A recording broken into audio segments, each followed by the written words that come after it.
Sundo. I shouldn't have let Jared's death come between us. It's entirely understandable why you did.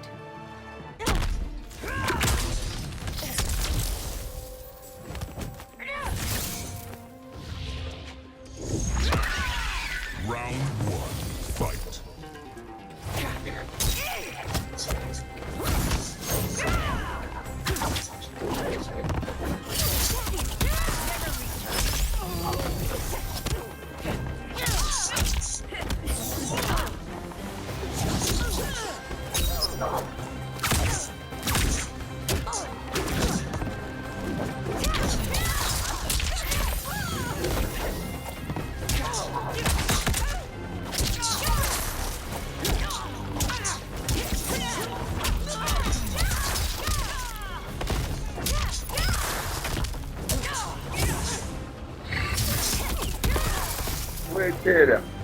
Justice is for all. Round two, fight.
Lee May wins. Rematch. Going right again.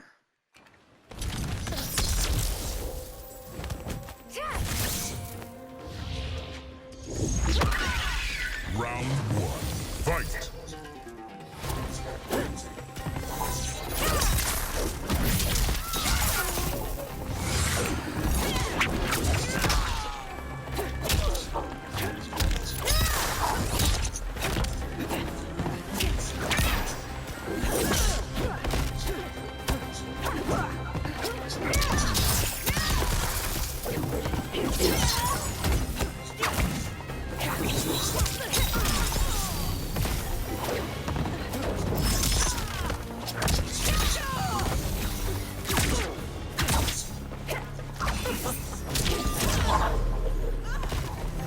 Shall we leave this between friends?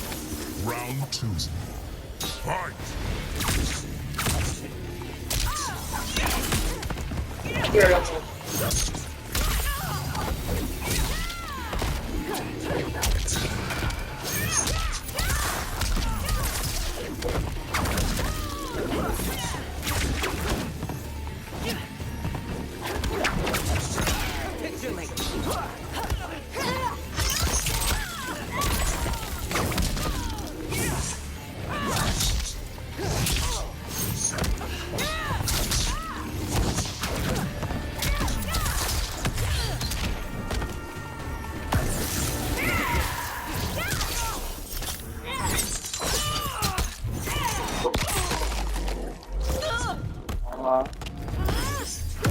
Wow.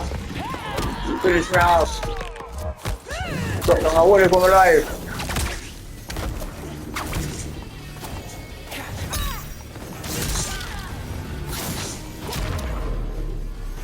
Finish her. No.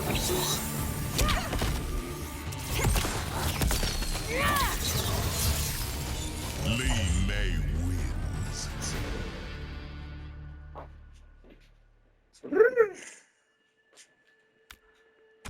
That girl Cinderella take a long time for you.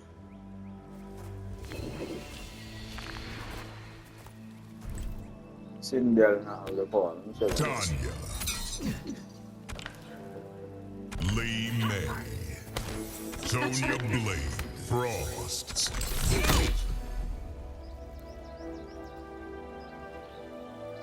The Tea House. The matrons did you a grave injustice. May their ouster end the Umgadi's corruption.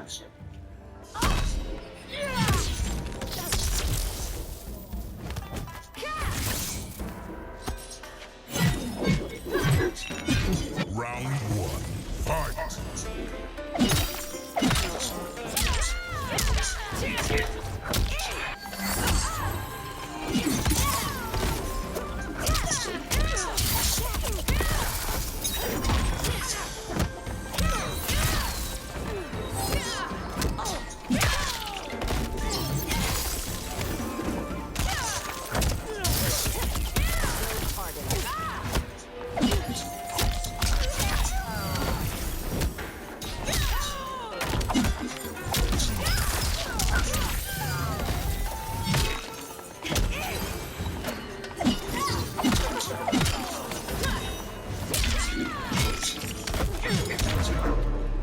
One kick. Round two, fight!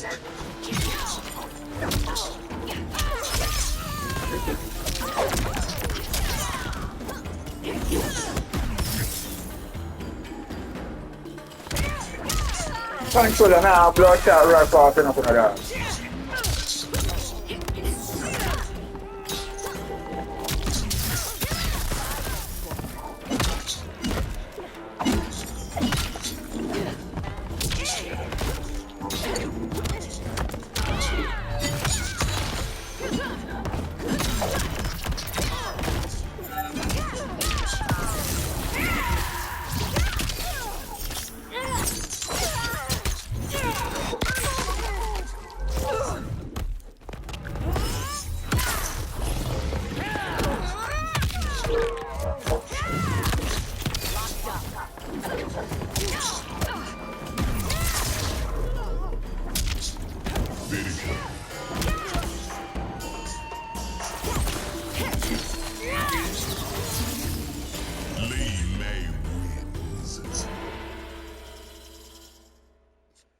Girl and use that.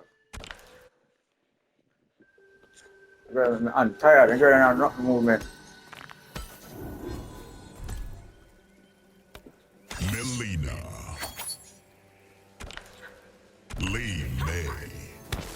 Sonya Blade, Frost. Dark and Company. I fear the toll Tarkat is taking on you. Both of us do, Li Mei. Round one, fight.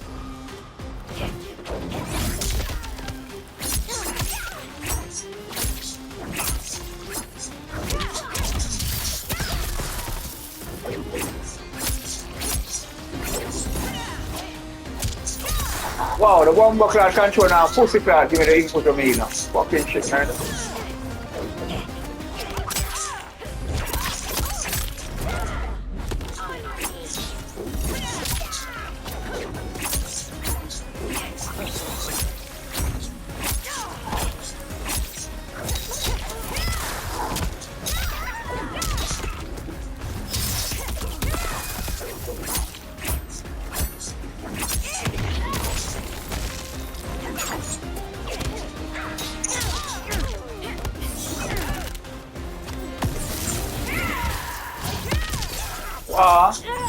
Aku lah 4 points wrong eh.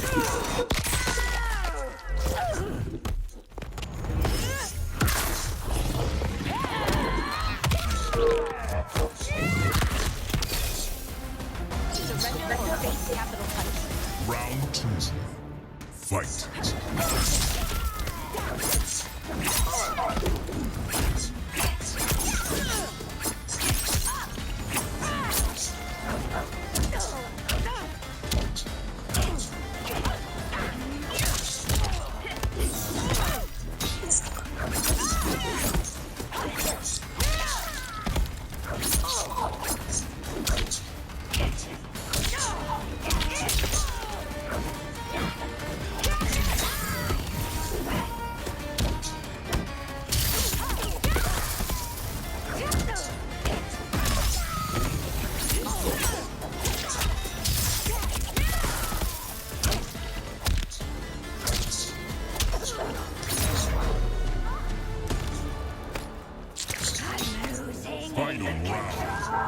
Fight!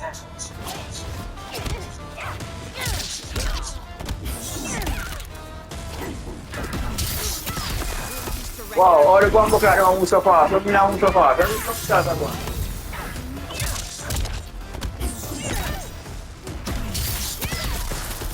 I turned out feel power punch.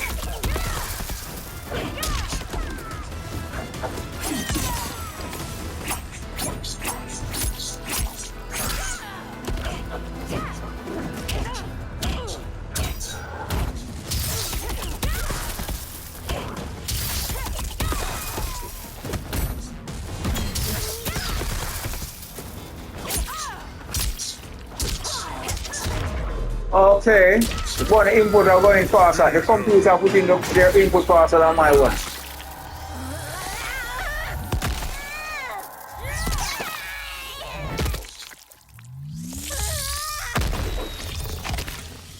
Fatality. Lee May wins.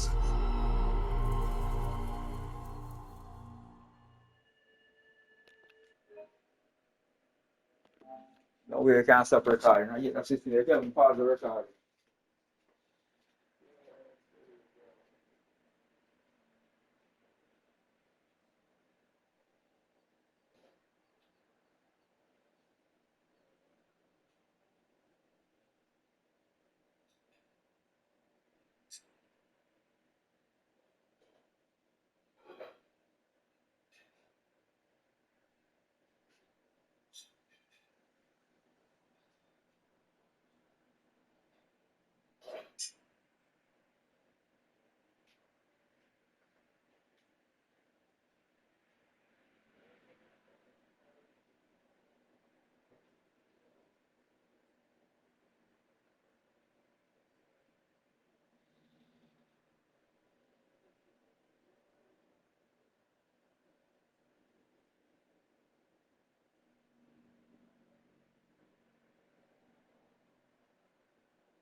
Operation takes advantage of an unusually high tide produced when the moon was full and at its closest to the Earth. They began just after midnight, 29th of March. This is when the spring tide flows south. It should help push the ever given stern off the bank.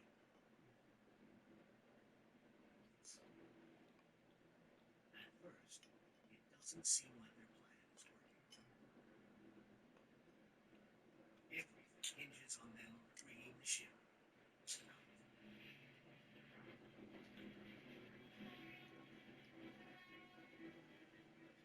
In the early hours of the morning, the stern of the ship slowly inches away from the bank.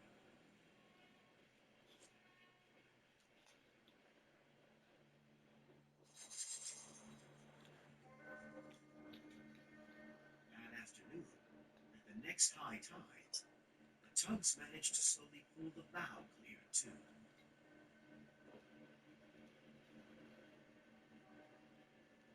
After 6 days of digging, pushing, and pulling, the ship is free at last. The crew and I were so full of joy when the ship was floated, but we didn't notice all the tugs surrounding us in celebration. Everybody just huge sigh of relief. It almost felt like you could breathe again. Like, okay, we're going home. In the world of salvage operations, it is a miracle for it to have succeeded in such a short time and for such a big ship. The salvage operation is a triumph of cooperation and ingenious engineering. But the crash has disrupted billions of dollars of world trade in the midst of a global pandemic, when supply lines are already stretched. Investigators urgently need to find out what went wrong. But uncovering why the Ever Given crashed won't be straightforward. Ever Given herself was operated for Evergreen Marine, a company out of Taiwan. The owner of the vessel was in Japan. The insurer for the cargo was in the United Kingdom. The crew was Indian, the registry was Panamanian, and in investigating an accident like this, you would see nearly all those elements involved, conducting simultaneously, in some cases, investigations along with the Egyptian Suez Canal. The key question investigators have to answer is why the ship lost control, veering so wildly from one bank to the other. Early reports mention one thing: the weather. It was exceptionally windy, and usually in windy situations, they evaluate the bigger ships going in and not going in. Most ultra-large cargo ships have powerful engines and are surprisingly maneuverable. Strong winds can still pose problems. To understand the danger wind presents, it's helpful to look at other incidents where ships ran into unexpected difficulties at sea.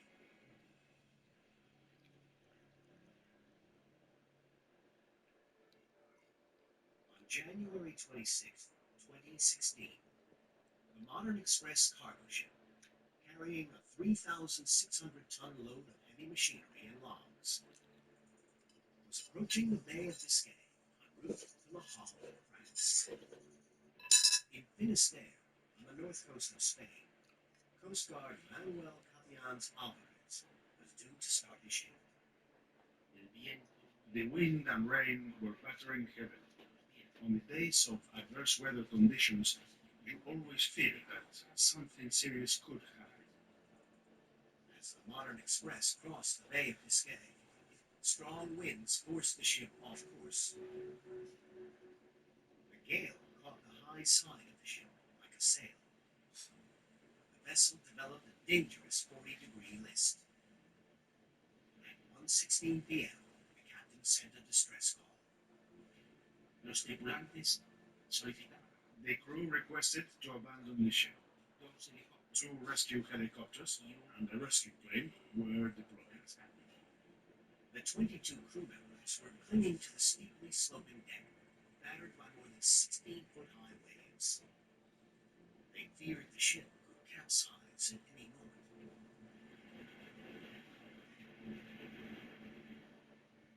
The wildly pitching deck made the helicopter rescue incredibly dangerous.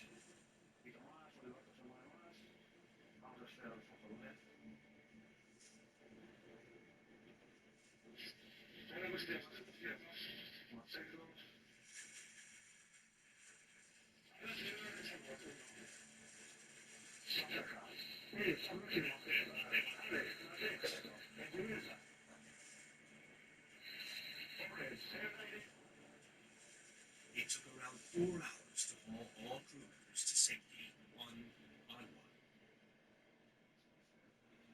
No one knows exactly what caused the accident, but the high sides of the ship and strong winds were almost certainly key factors. Well, it plays with ships all the time. It doesn't matter whether you're going through the Suez Canal or you're crossing the Atlantic. It's going to play with it. So how did the strong winds affect the Ever Given? Francesco Morelli is a marine surveyor who has conducted dozens of investigations into major shipping accidents, including in the Suez Canal. He's analyzed the data from the Ever Given crash. The first time I heard about the Ever Given, what I read wasn't convincing. So I decided to use the same technology that we usually use to understand what happened exactly. All big ships, like the Ever Given, are equipped with an automatic identification system, or AIS. This uses satellite data in the ship's radio to broadcast the vessel's precise location, heading, and speed every few seconds.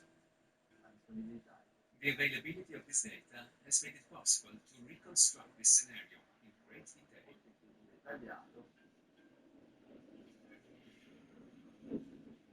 Weather models of the day of the Suez incident show that a 30 to 40 knot wind blasted the Ever Given as it entered the canal. The ship was hit by the wind on its right side.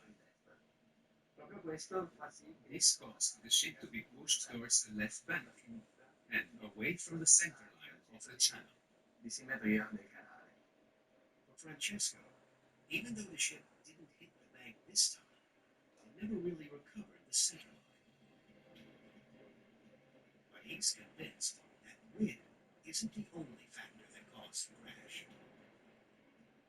He discovers that the ship ahead of the Ever Given, the Costco Galaxy, which was almost exactly the same size, forged a smooth passage through the waterway, despite having to battle the same windy conditions. Why did one ship sail through the canal safely and the other crash? Francesco overlays the tracking data of the Ever Given and the Costco Galaxy. The resulting image lays bare the different paths of the two ships. As they entered the canal, the wind pushed both ships towards the left bank. The Ever Given veered particularly close. Both ships then slightly increased their speed as they approached the bend. This would have made them more maneuverable. The more water that rushes past the ship's rudder, the faster it turns. But halfway through the bend, the Galaxy slowed back down. The Ever Given sped up. The difference between the two is that they went through the curve of the canal at different speeds. The Costco Galaxy kept a moderate and constant speed. The Ever Given increased its speed up to nearly 14 knots. In strong winds, big ships are often easier to control the faster they go. But within the confines of the canal, high speeds can cause problems. When a ship like the Ever Given nears the side of the canal, hydrodynamic effects suck the ship towards the nearest bank. This is called bank effect, and the bigger the speed, the bigger the bank effect.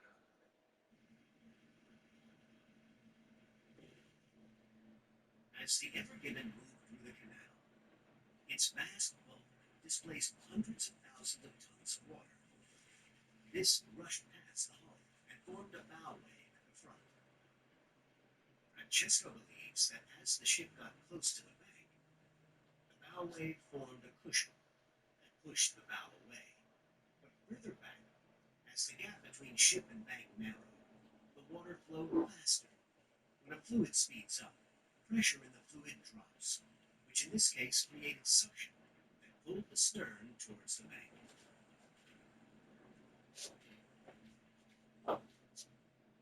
Just a small increase in speed leads to a big increase in this so-called bank effect. Francesco's analysis suggests that the Ever Given's high speed caused it to lurch from experiencing mag effect on one side of the canal to mag effect on the other, and eventually to crash. The behavior of the ship is similar to a ball bouncing back and forth from one bank to the other. The speed of the ship increases, and the bank effect becomes stronger. This is what causes the ship to crash. So why did the Ever Given speed up?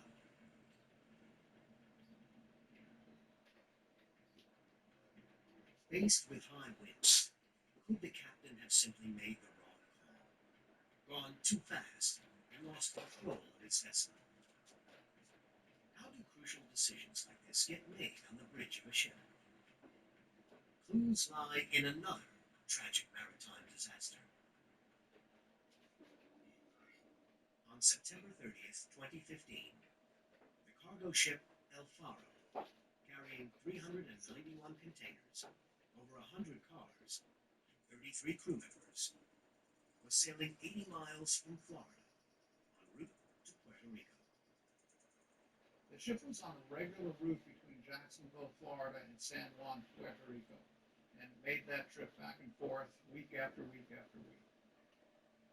Rod Sullivan is a maritime expert and was the lawyer who represented one of the families of the crew on board. In Jacksonville, when they left, and as they went down the east coast of the United States, the weather was beautiful.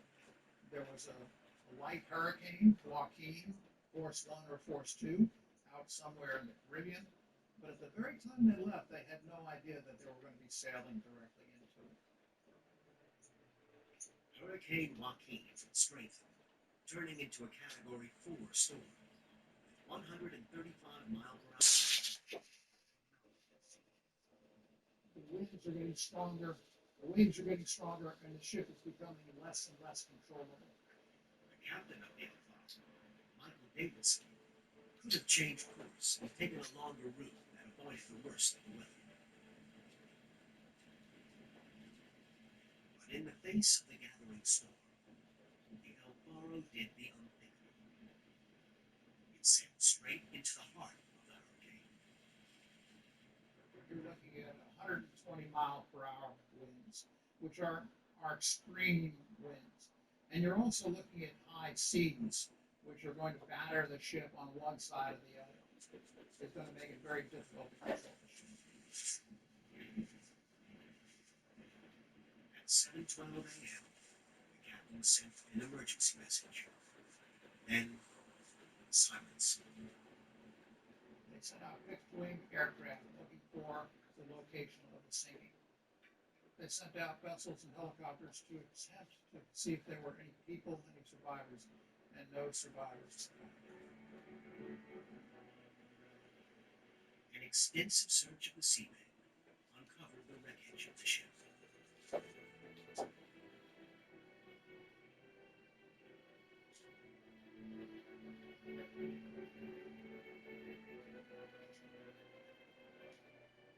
And crucially, its voyage data report, the equivalent of a plane's black box. It held records of the ship's exact location and audio recordings of all conversations on the bridge in the hours leading up to the disaster.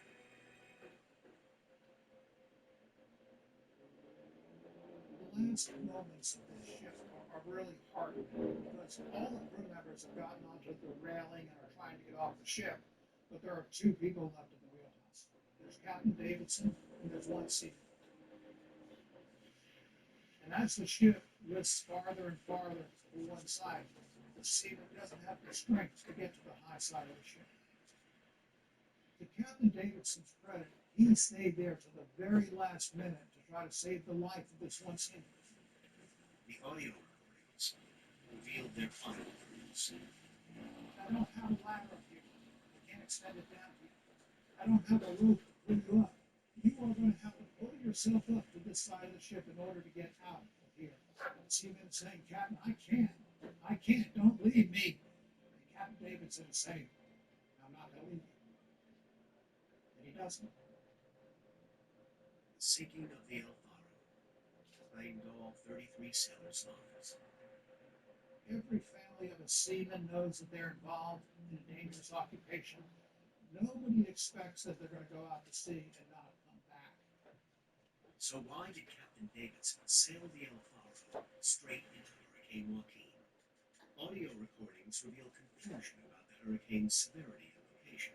Only minor course adjustments were made. According to the NTSB report, the captain knew he was sailing into a severe storm, and his crew was uncomfortable with his decision. The captain and chief mate had a discussion about alternate routes very early in the voyage, and the captain considered that and rejected the alternative routes. Later, at 2 o'clock in the morning, the second mate, Danielle, actually rang up the captain, who was in his cabin asleep, and suggested to him that they needed to do something, and the captain said it didn't feel like it was that bad, and he went back to sleep. The captain's attitude was one of bravado. He said, look, I travel in the Gulf of Alaska. I see weather and waves like this all the time, and therefore I'm not going to be concerned, and you shouldn't be either. The crew may choose to raise concerns, but the captain's decision was always final. Could this be what happened on the Ever Given? Did the captain simply make a bad decision that led to the accident? After freeing the Ever Given, the Canal Authority tows the ship to the appropriately named Great River Lake. Here, in a further twist, the Egyptian authorities place the ship under arrest. It can go no further until the Canal Authority and the ship owners conclude negotiations to determine who will pay for the salvage operation. The Egyptians leveled an initial claim against Ever Given of $916 million US. We were negotiating with the owners to get back the losses we incurred, at least. It is terrible news for those with cargo on board. The case ends up in the Egyptian courts. Here, the ship owners produce transcripts of the audio recordings from the ship's bridge, as well as a detailed timeline and accident report, drawn up by a respected maritime expert. They say that in the moments leading up to the crash, maritime pilots were on board to guide the Ever Given through the canal, were navigating the vessel.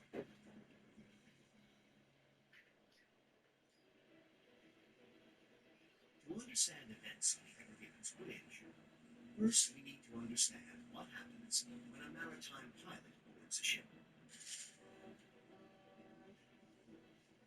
Greg Tylowski was a San Francisco bar pilot for 10 years and regularly piloted ships the size of the Ever Given.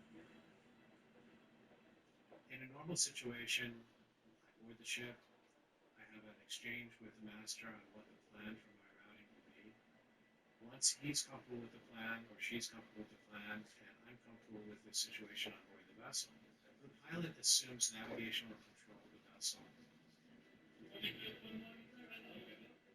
They're going to control the heading, the speed, the direction, and the communication protocols. Pilots don't steer the ship themselves. They issue commands to the other officers on the bridge. To the helmsman, who controls the direction of the ship with the rudder.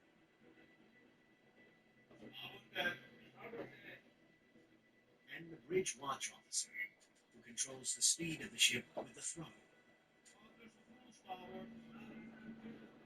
The standard for pilots really around the world is that the commands from pilots are direct to the person who has their hands on the steering wheel, and they're direct to the person that's standing next to the throttle for the main engine. Pilots have performed this task for hundreds of years, as they have detailed local knowledge of ports and narrow crossings that the captain, the master of the ship, does not. But even though the pilot takes charge of navigating the ship, the captain is still responsible for the ship's safety. It's the master's duty to intervene at a point where it is obvious that the pilot is in some way incapacitated or is in some way dangerous to himself or to the vessel? The relationship between the pilot and the captain and his team on a ship can be very tricky. The bridge team will not necessarily have ever met this person before, yet they have to give control of their vessel to him. In this scenario, miscommunication can end in disaster. And has in the past.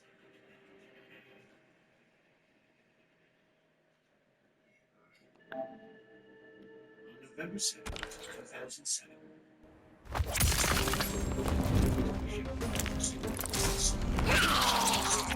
Round one. Fight!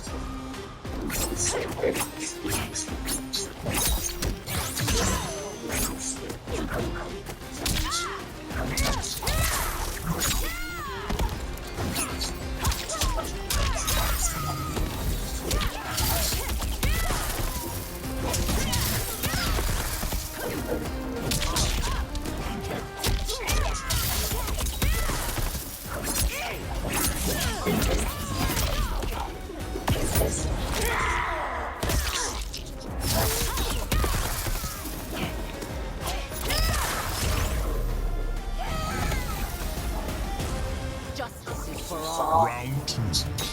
Fight!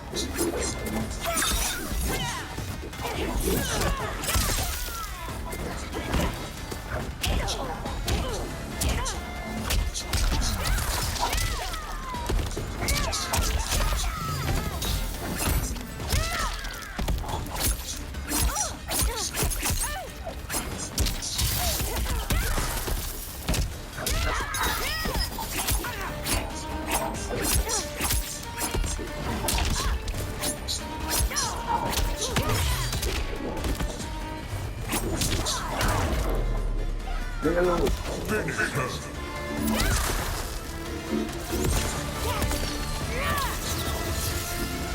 Lee May wins.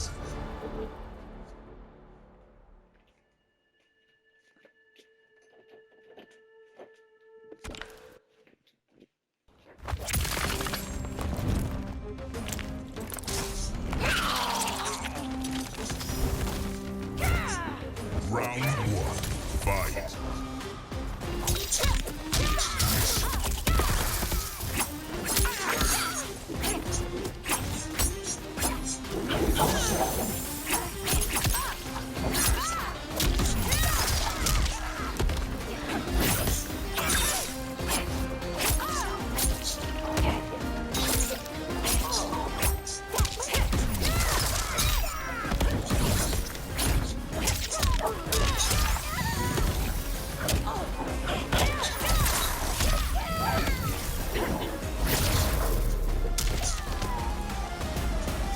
Failure isn't an option. Round two.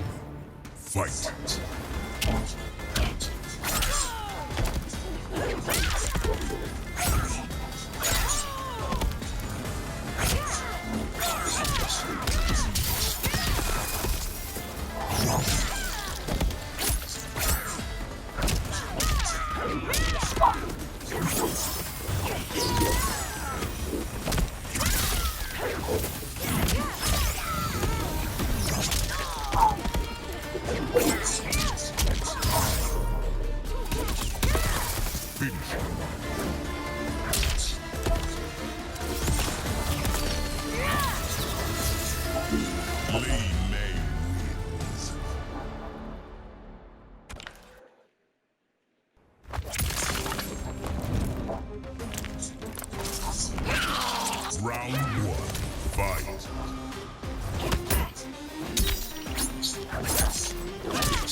Justice is for all. Round two. Fight.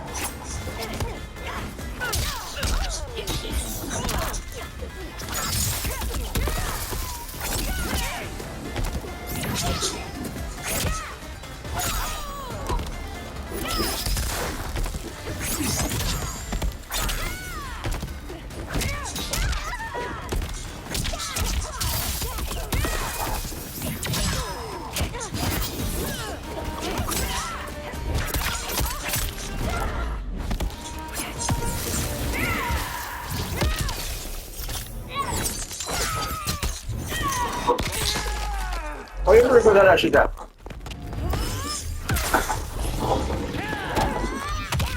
Oh, no puedo algún pedazo.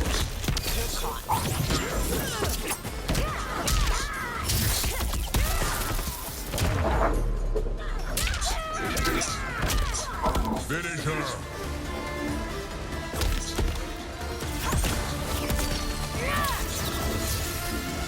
Lee May wins.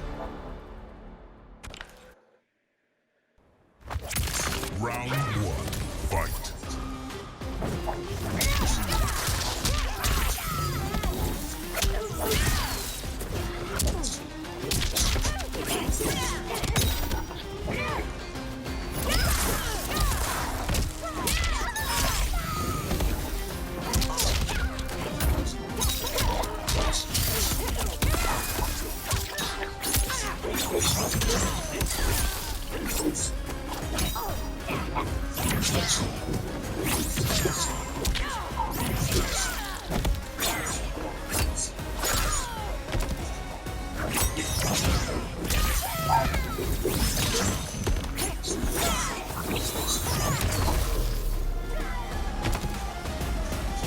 Failure isn't an option. Round two. Fight.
Fatality. Lee May wins.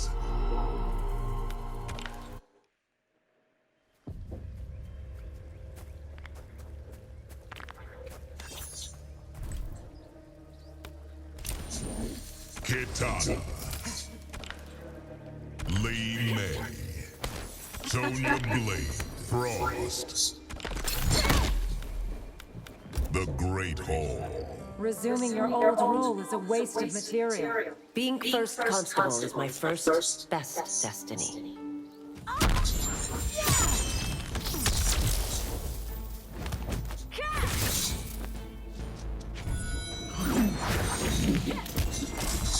Round one.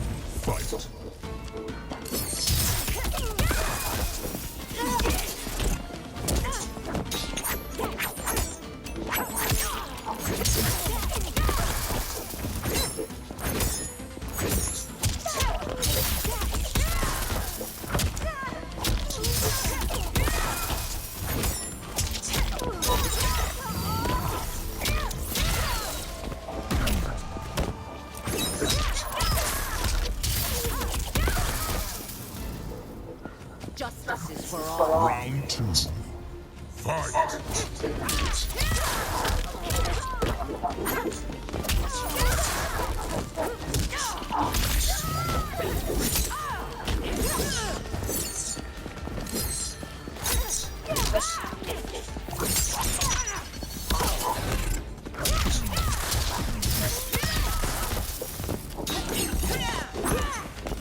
Round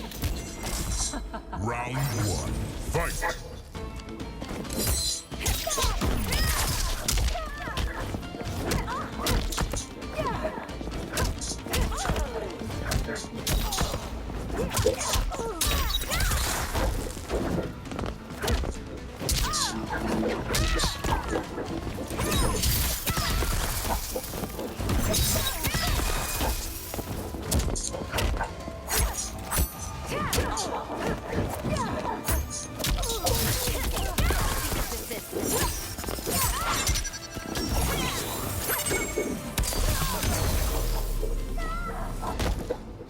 Surrender to me. Round two, fight!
Finish her!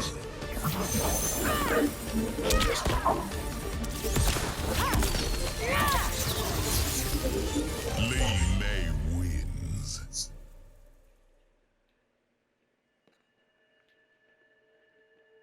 Confidence. Ooh.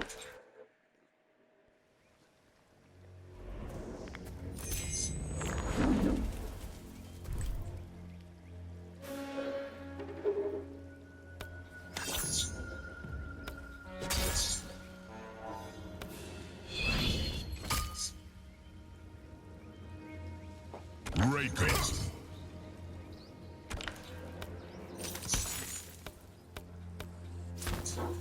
Liu Kang. Kano. Jax.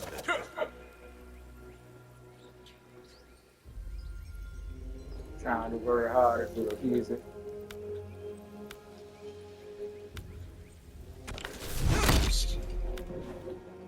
The Fire Temple. You've won a battle, not the war. No one is more aware of that than I, Echo.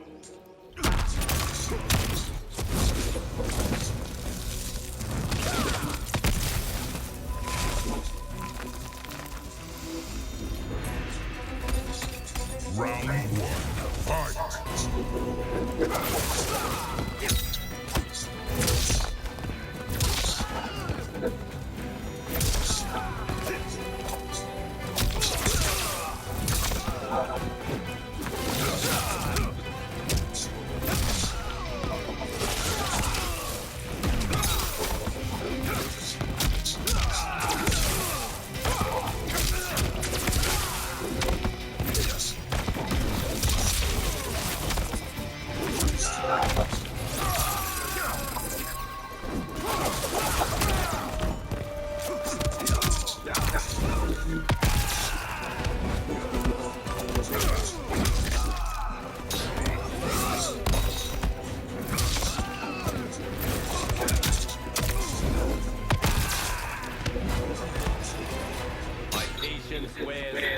Round two, fight.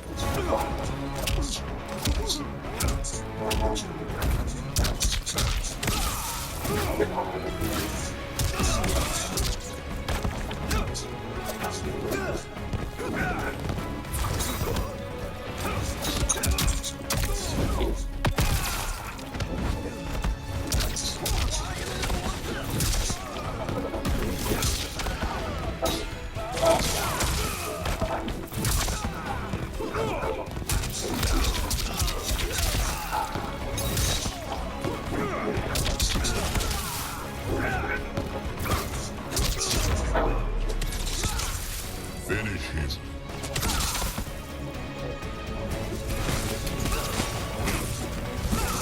Liu Kang wins.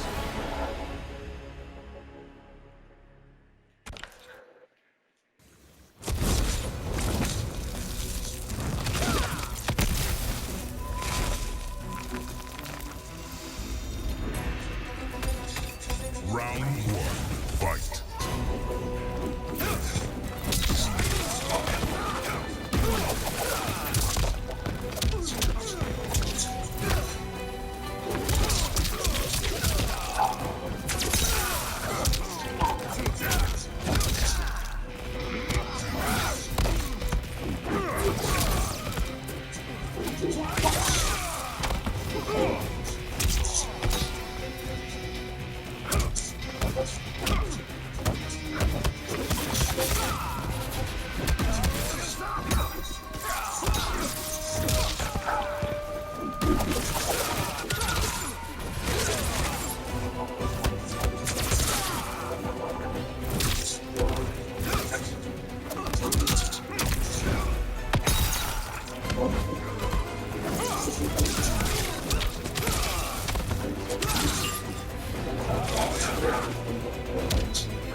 Round two, fight.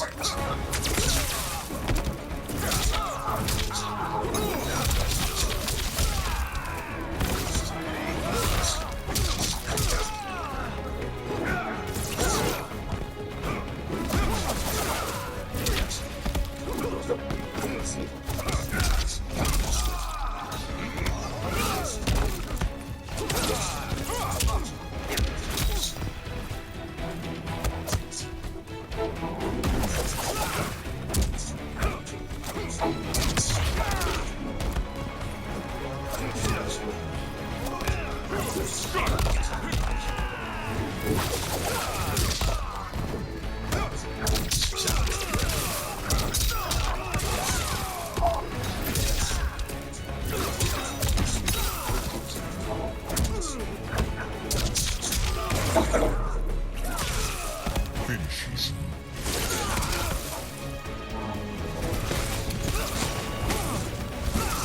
Liu Kang wins.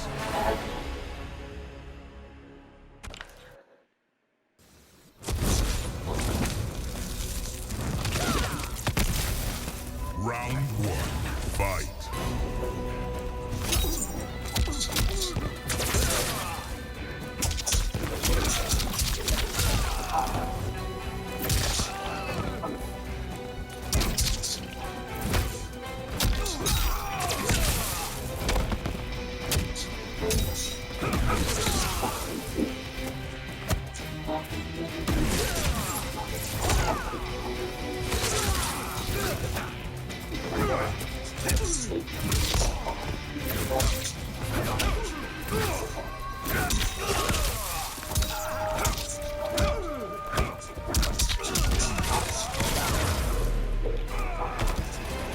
I protect this time. Round two, fight.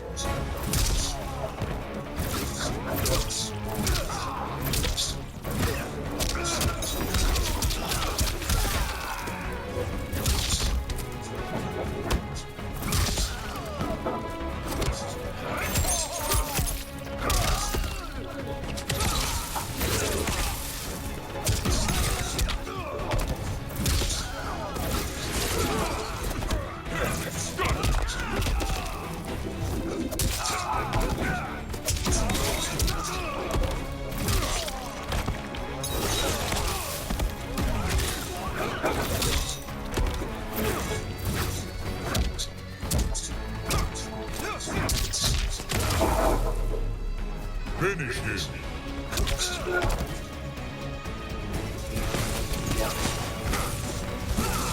Liu Kang wins.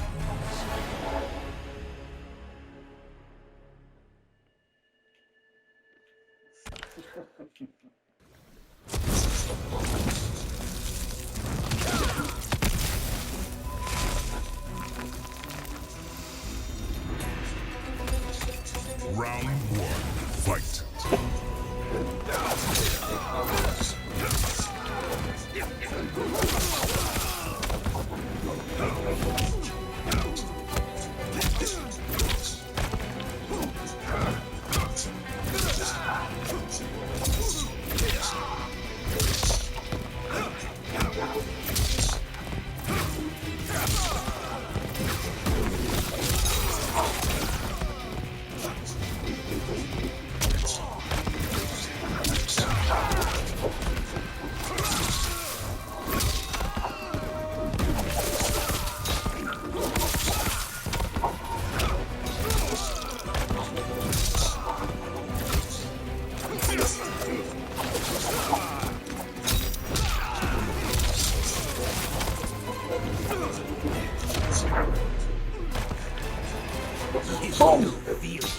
Round two, fight.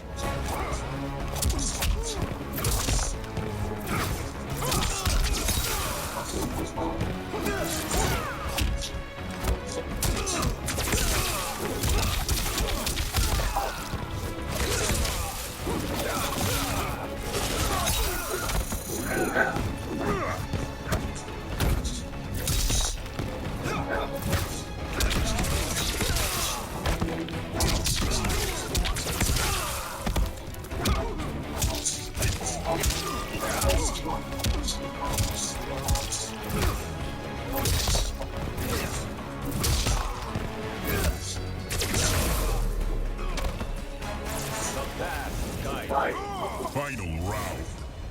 Fight.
Controller nah put in the input fast enough. The blood clot game set is a fuck up kind of dirty stinking matchup.